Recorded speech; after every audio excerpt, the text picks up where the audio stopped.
Hello, everyone, and welcome back to Roughing the Competition. My name's Brant, and this is Trevor, and today is going to be Week 9 key NCAA matchups. Yep. So with Week 9 starting, let's first do our usual recap of last week. So last week, we saw Washington State ended any hopes of the Pac-12 reaching the title game. Zero hope now that they beat up on Oregon. Also, everyone else kind of took care of business, except looking at you, Brutus. Yeah, Purdue got to you, didn't he? It's okay. You'll have time for redemption. Michigan's up later on the schedule.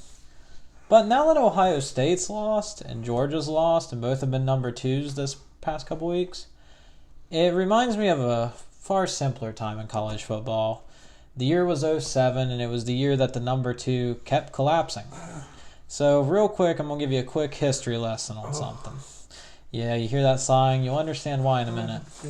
So, in 2007, we saw 7 number 2 ranked teams lose in a span of 2 months. This also included a time where 2 or 3 number 1s lost as well. But we're talking about 2s here. We're not talking about 1s. And Clemson fans, if you're listening, listen up. So, starting October 6th that year, we saw USC upset by Jim Harbaugh's Stanford Cardinals. Yes, the 39-point underdog Stanford Cardinals. Week later, we watched Cal fall to Oregon State. Yes, Cal was ranked number 2, and they lost Oregon State 7-6.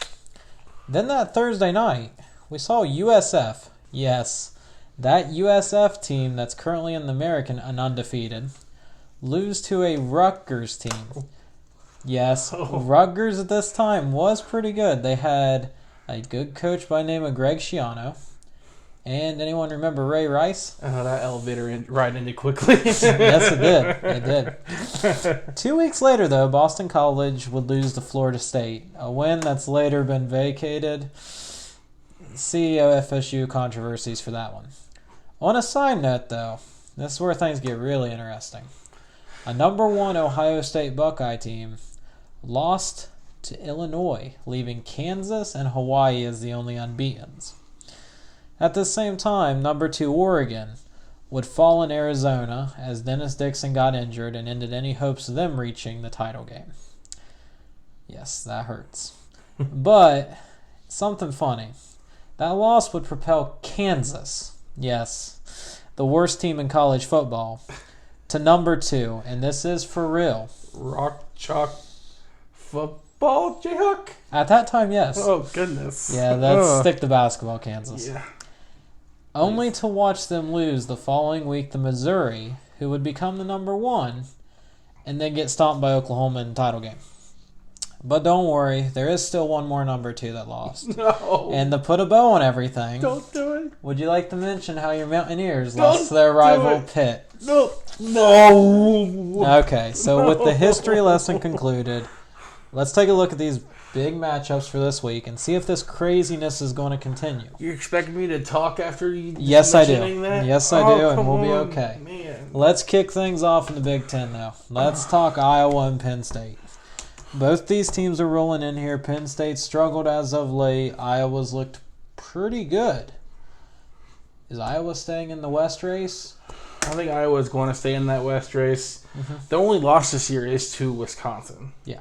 Which they lost by, I think, either 9 or 11. I forget which one it was. It was a fairly close game. Iowa's only giving up 14 points a game right now. Yeah. And this late in the season, that means that your defense is no joke. Yeah. Penn State has been struggling mightily. They might have won last week, but they only beat Indiana by 5 points. Yeah, I'm going to side with you as well, but on different reasons. I think Penn State's a really good team. I truly do. Iowa wants to win this West. They see an opportunity here, and they're going to be rooting hard for Northwestern, take care of Wisconsin. We'll get to that game in a minute. But Iowa has an opportunity here if they can get past Penn State. The door is open to win that West and be in the Big Ten title game. Yeah. And I think Stanley is going to have a great day. I think he's going to pick apart Penn State's defense. I think McSorley is going to show us again that he can't win a big game. Hurts for him, but sorry, Penn State, he doesn't win. They've really upset me this year. I picked them a couple times, and I decided just not to pick them. I'm jumping off the bandwagon now. I don't blame you. Well, let's look at another interesting matchup.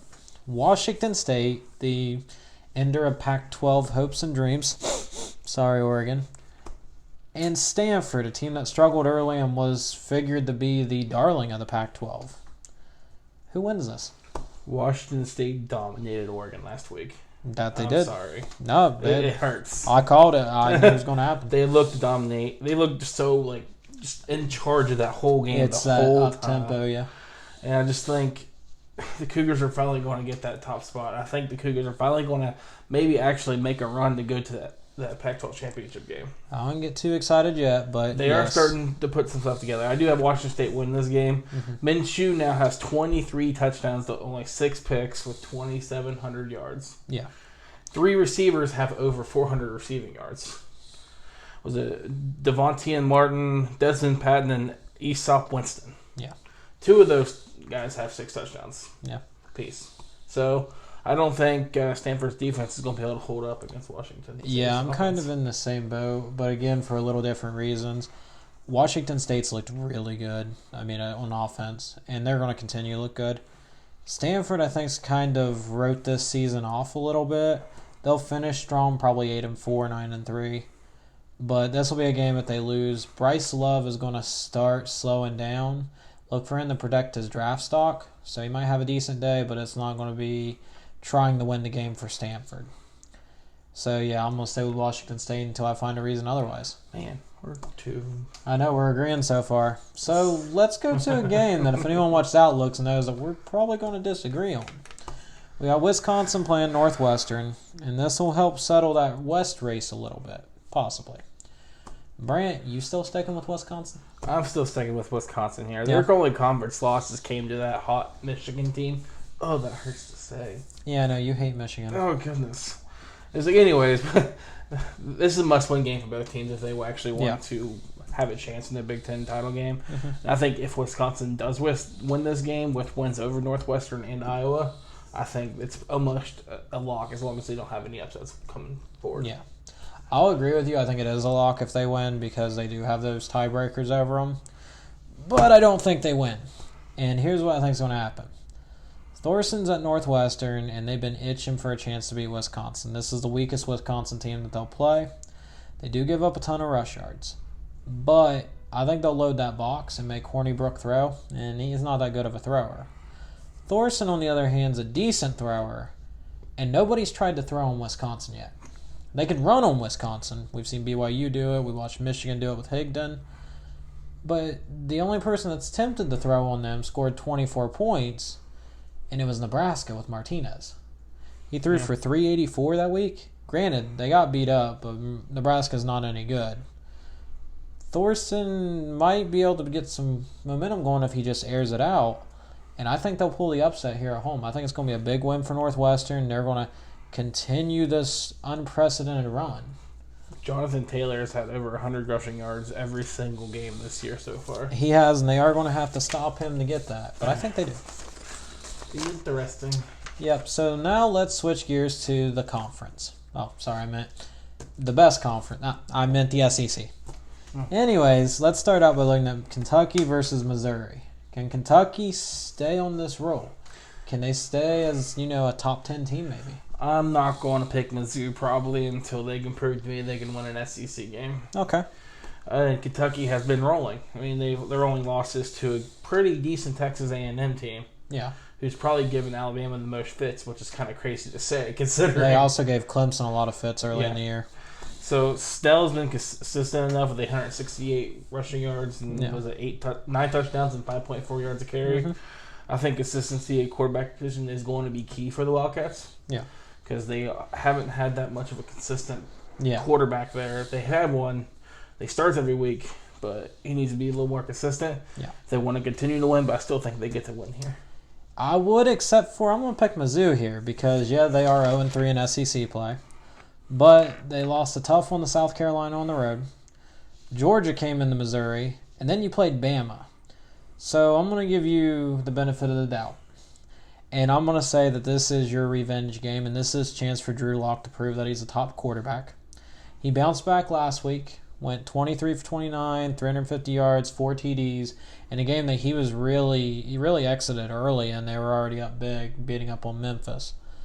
I think they kind of continue this role. And I don't think Kentucky's going to be able to slow them down enough. I think Mizzou gets a huge win here. But this is a big game for both teams because Missouri can cause a lot of issues in the SEC East, and we're going to see it starting this week with Kentucky.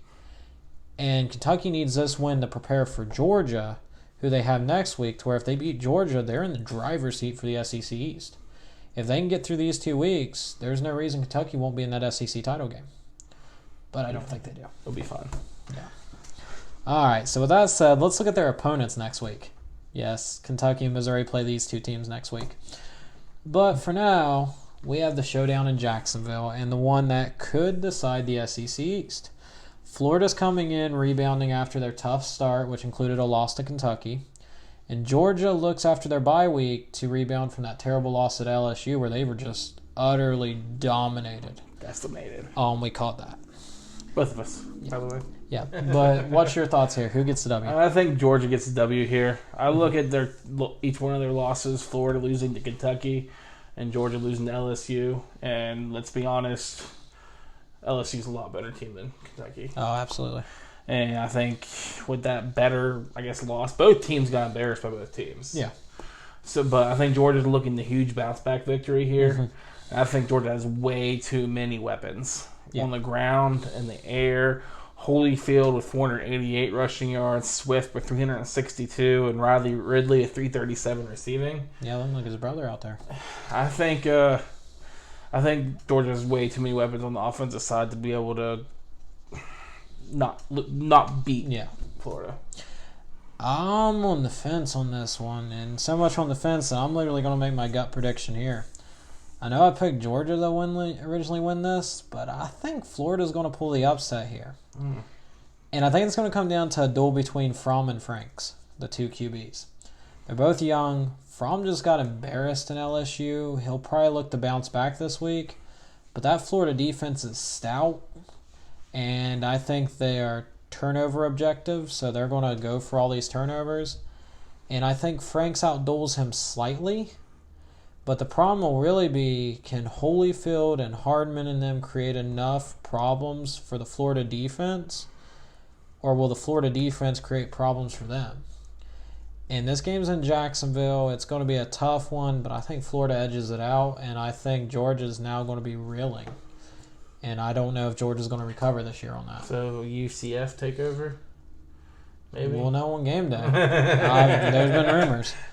All right. Florida, it's close. But I think both these teams, they need to get this out of the way and focus on next week. All right, we got one more, and it's the dreaded number 2. Oh. Yes, Clemson, you are the number 2. Congrats. You've climbed back up here. We were both wrong last week. You beat up NC State. I think you heard us down there, Trevor Lawrence. But in the meantime, you got Florida State on the road in Tallahassee. Based on the curse of number 2, this looks like you might lose. Do you lose, though? What do you think? Is it like just mirroring 2007? It might be. No, I really don't think. I really don't think so. I picked Clemson to get beat, and I felt like NC State was going to almost go in there and embarrass them. Yeah. And I was dead wrong. And I honestly think that they saw that Syracuse tape, and they're like, we're not going to have another Syracuse here. Yeah. And I think Dabo and I think all of them are going to coach them up well enough and not be that cursed number 2. Yeah, I'm right there with you, but I do think they have a trick game coming. Now, this one could be. It isn't Tallahassee. Florida State is talented, but I think Clemson's expecting the trip up here, so they don't trip up. But in 2 weeks, they play Boston College in Boston College, and that is a nightmare place to play in November. The weather gets cold, it gets chilly, it gets rainy, you get that nasty New England weather. That might be the trip-up game to watch out for Clemson. But you're going to survive this week, most likely. And we'll be seeing you next week still as the number 2. That's it. Yeah. We finished. We're at the end of it. Hope you guys enjoyed this. Hope you think we're starting to get a little bit better at this. We're having a lot of fun with it. Give us feedback as always. Please follow us Facebook, Twitter, all that fun stuff. Hit the subscribe button. I'm not going to throw anything this time. No, he's not. He likes his paper too much. Okay. See y'all later. See you guys.